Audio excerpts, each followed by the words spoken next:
आज की इस वीडियो में हम समझने वाले हैं 12th क्लास हिस्ट्री का चैप्टर 5 यात्रियों के नज़रिए।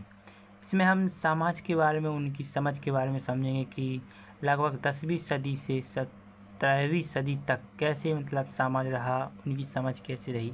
जो भारत में यात्रा करने वाले जो यात्री थे उन्होंने कैसे यात्रा की, भारत में घूमे फिरे और क्या क्या देखा और उन सबको अपनी यात्रा वृत्तांत में लिखा।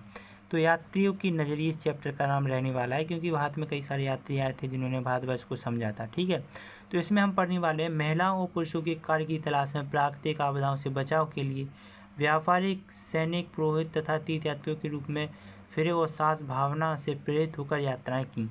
अब इस चैप्टर के बारे में यह बताया गया है कि जब लोग यात्रा क्यों करते थे, क्योंकि कार्य की तलाश में लोग यात्रा करते थे। व्यापारिक, सैनिक, पुरोहित, तीर्थयात्री, कुछ भी ऐसा कार्य हो गया कि लोग यात्रा करते थे, कुछ कारणवश यात्रा करते थे। तो यात्राओं के दौरान उन्होंने क्या क्या देखा, क्या क्या सुना, उन सबको अपनी यात्रा वृत्तांत में लिखते थे, अपने ग्रंथ में लिखते थे। तो आइए हम चैप्टर के बारे में समझते हैं।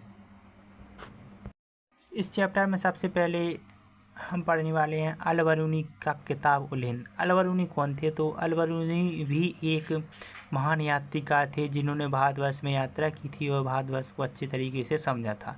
तो आइए इनके बारे में हम कुछ जानकारी प्राप्त करते हैं। तो ख्वारिज़म से पंजाब तक, तो ख्वारिज़म जो कि स्थान है, ठीक है, एक स्थान है। तो इसमें हम पढ़ेंगे अल-बरूनी का जन्म आधुनिक उज़्बेकिस्तान में स्थित ख्वारिज़म में सन 973 में हुआ था। अल-बरूनी का जो जन्म हुआ था ख्वारिज़म में, जो कि 973 में हुआ था। ख्वारिज़म शिक्षा का एक महत्वपूर्ण केंद्र था। ख्वारिज़म उस समय शिक्षा का महत्वपूर्ण केंद्र था और अल-बरूनी ने उस समय उपलब्ध सबसे अच्छी शिक्षा प्राप्त की थी। अल-बरूनी ने सबसे अच्छी शिक्षा प्राप्त की थी। वह कई भाषाओं का ज्ञाता भी था। अल-बरूनी को कई भाषाओं का ज्ञान था, जिसमें सीरिया, फारसी, हिब्रू, संस्कृत शामिल थी। वह यूनानी भाषा का भी जानकारी नहीं था। अल-बरूनी को काफ़ी भाषाओं का ज्ञान था, जैसे सीरिया, फारसी, हिब्रू, लेकिन जो कि यूनानी भाषा का ज्ञान नहीं था। पर फिर भी वह प्लेटो तथा अन्य यूनानी दर्शकों के कार्यों से पूरी तरह परिचित था, जिन्हें अपनी अरबी अनुवादों के माध्यम से पढ़ा था। 1017 में ख्वारिज़म पर आक्रमण के पश्चात सुल्तान मोहम्मद यहाँ के कई विद्वानों और कवियों को अपने साथ अपनी राजधानी गजनी ले गया। जो कि 1017 में ख्वारिज़म पर आक्रमण हुआ था, जो कि शिक्षा का महत्वपूर्ण केंद्र माना जाता था। तो सुल्तान मोहम्मद ने यहाँ पर आक्रमण किया और कई सारे विद्वानों को अपने साथ अपनी राजधानी गजनी ले गया। तो ये अपनी राजधानी गजनी ले गया था कई सारे विद्वानों को, उनमें से अल-बरूनी भी एक था। ठीक है, तो अल-बरूनी उनके साथ भारत चला गया, उनकी राजधानी। वह बंधक के रूप में गजनी चला गया। धीरे धीरे उसे यह शहर पसंद आने लगा। धीरे धीरे जो कि अल-बरूनी को यह शहर पसंद आने लगा। ठीक है, वह 70 वर्ष की आयु तक भारत में ही बना रहा और बाकी का जीवन उसने भारत में ही बिताया।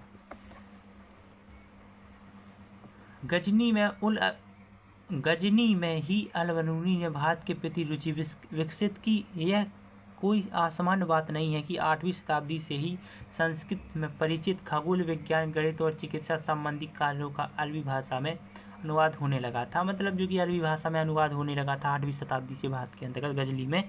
ठीक है, फिर अल-बरूनी के ब्राह्मण पुरोहिती विद्वानों के साथ कई वर्ष बिताए और संस्कृत धर्म दर्शन का भी ज्ञान प्राप्त किया। तो अल-बरूनी ने वहाँ के पुरोहित ब्राह्मणों के साथ काफ़ी समय बिताया और उन्हें कई सारे संस्कृत धर्म दर्शन का भी ज्ञान प्राप्त होने लगा। हालांकि उनका यात्रा कार्यक्रम स्पष्ट नहीं है, यह फिर भी प्रतीत होता है कि पंजाब और उत्तर भारत के कई हिस्सों की यात्रा की। तो वहाँ अल-बरूनी थी ना जो भारत गए थे, तो उन्होंने कई सारे पंजाब हिस्सों की यात्राएं की अल-बरूनी ने। ठीक है, उसने लिखने के समय यात्रा वृत्तांत में अपनी अरबी का एक सामान्य हिस्सा बन चुकी थी। यात्रा वृत्तांत पश्चिम सहारा रेगिस्तान से लेकर उत्तर में वोल्गा नदी तक फैले क्षेत्रों से संबंधित है। जो अल-बरूनी ने यात्रा वृत्तांत लिखा था, जो कि सहारा रेगिस्तान से लेकर के वोल्गा नदी तक फैले हुए क्षेत्रों से संबंधित थी। भारतवर्ष में अल-बरूनी ने यात्रा की, जो कुछ देखा उन सबको अपने यात्रा वृत्तांत में लिखा कि भारत में क्या क्या प्रचलित है, कौन कौन से धर्म रीति रिवाज परंपराएं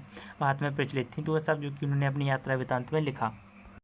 किताब उल हिंद क्या है? किताब उल हिंद जो कि एक अरबी भाषा में लिखी गई अल-बरूनी की किताब है। मतलब अरबी में लिखी गई अल-बरूनी की कृति किताब उल हिंद की भाषा सरल और स्पष्ट है।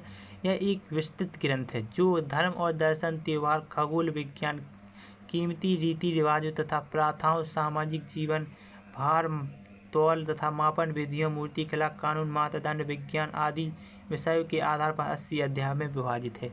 अब किताब उल हिंद अल-बरूनी द्वारा लिखित एक किताब है जिसमें भारतवर्ष के बारे में त्योहार, खगोल की रीति रिवाज, प्रथा, सामाजिक भार माप तौल विधियाँ, मूर्तिकला, कानून, मातदंड आदि कुछ इसमें बताए गए हैं। क्योंकि भारत में जब अल-बरूनी यात्रा की थी तो अपनी किताब उल हिंद में लिखा था कि उस समय भारत में क्या क्या प्रचलित था, कौन कौन सी रीति रिवाज प्रथा चलती थी। तो यह सब जो कि उन्होंने अपनी किताब उल हिंद में लिखा, जो कि अल-बरूनी द्वारा रचित एक कृति है।